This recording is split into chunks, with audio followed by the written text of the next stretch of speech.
And the stories that are for young people among the Cherokee people are the Chistu rabbit stories. Rabbit is always in trouble. He's just a troublemaker. And he loves to play tricks. Sometimes his tricks work out just the way he wants. Sometimes they backfire and he hurts only himself. Like the time he made Bear so mad, Bear reached out, grabbed that beautiful bushy tail of Rabbit's and broke it off. That's how come rabbits only have that little puff of white fur. He talks all the time. He talks all the time. You cannot make Rabbit stop talking. Creator picked him up and said, "You don't listen. I'm going to help you listen better." Took Rabbit's ears. And so how come Rabbit's ears stick up? He talked so much in the beginning days of the world that the other animal people made him the messenger. They figured he was going to be talking anyway. They might as well give him something to say. And that meant he had to go to the animal tribal council meetings. Like I say, you have to remember, these are the days when animal and people society mirrored one another. The animals had a tribal council, they had art dances, they had stickball games, and Rabbit had to go to the council meetings, but they wouldn't let him inside. Well, in the old days, I'm told, tribal council meetings were where you had to be very polite. You couldn't interrupt somebody. So if Rabbit got in the council house and started talking, no one could interrupt him and the meetings would last 4 months. So they made him sit outside. And he was sitting outside the council house one day. He had his rattle with him. There was going to be a stomp dance that night. Rabbit loves stomp dances. Free food, pretty girls. And he thought while he was waiting, he'd just make himself up a little song and sing and loosen up his voice a little. So he started singing. Chistu, chistu, na-da-nay. Chistu, chistu, na-da-nay. Can you sing that with me? Just Chistu, chistu, na-da-nay. Chistu, chistu, na-da-nay. Chistu, chistu, na-da-nay. Rabbit, rabbit, what's that sound? And of course, what rabbit really means is, it's the sound of my beautiful voice. And the better he felt, the louder he sang, the better he felt, until in the council house, they couldn't hear themselves think. And Eagle looked down at the sergeant at arms, that's Bullfrog. He said, "You go out there, you make him be quiet." Bullfrog puffed himself up as big as he could. He hopped outside. There was Rabbit shaking his rattle and singing. Bullfrog jumped up, knocked the rattle out of his hand. Rabbit stopped singing, looked down, and Bullfrog said, "Eagle says, be quiet. Be quiet, be quiet." And he hopped back inside. Rabbit waited till the door closed.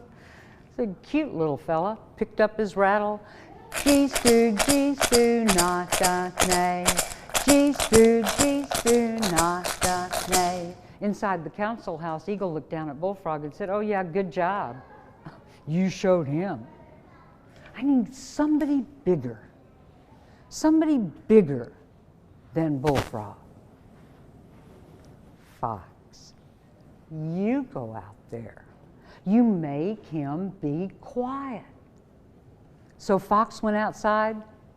There was Rabbit shaking his rattle and singing. Fox reached out, grabbed Rabbit's right arm, and popped it off. And the rattle fell to the ground. Fox said, "I'll give this back to you when the council meeting is over." And she stuck Rabbit's arm in her pocket and headed back inside. Rabbit waited till the door closed behind her and said, Chistu, chistu, na-da-nay. Chistu, chistu, na-da-nay. Inside the council house, Eagle said, somebody bigger than Fox. Wolf, you go out there. You make him be quiet. So Wolf went outside. There's Rabbit shaking his rattle and singing. Wolf grabbed Rabbit's left arm and popped it off. And the rattle dropped to the ground. Wolf said, I'll give this back to you when the council meeting is over. And he stuck Rabbit's arm in his pocket and headed back inside. Rabbit waited till the door closed and said, G-stew, not done, nay. G-stew, not done, nay. Inside the council house, Eagle said, all right, Bear, you get out there. You make him be quiet. So Bear went out there. There's Rabbit singing, keeping time with his foot. Bear reached out, grabbed both Rabbit's legs, and popped them off. And Rabbit fell to the ground. Bear said, Eagle says I can give these back to you when the council meeting is over. And he stuck Rabbit's legs in his pocket and headed back inside. Rabbit's lying there on the ground watching the clouds go by. After a while he says, G-stew, not done, nay. G-stew, not done, nay. Singing, keeping time with his head. Inside, Eagle said, all right, if you want something done right, you got to do it yourself. So he went out there. He reached down, he grabbed Rabbit's head and popped it off.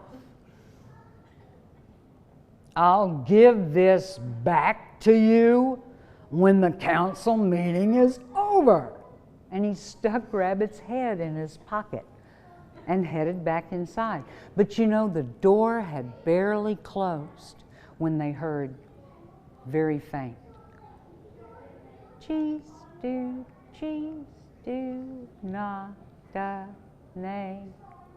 They couldn't believe it.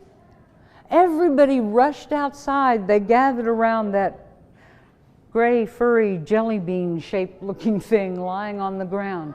Eagle put his head down and listened, and then he looked up at the others and he said, he's singing with his heart. Oh, I said Bear. He took Rabbit's legs out, he popped them on him, stood him up. Fox and Wolf put his arms back. Eagle put his head back on. They handed him his rattle. You see, the all-knowing, all-wise tribal council had learned a lesson from Rabbit. And it's what I hope you remember whenever you think of this story. You have a voice.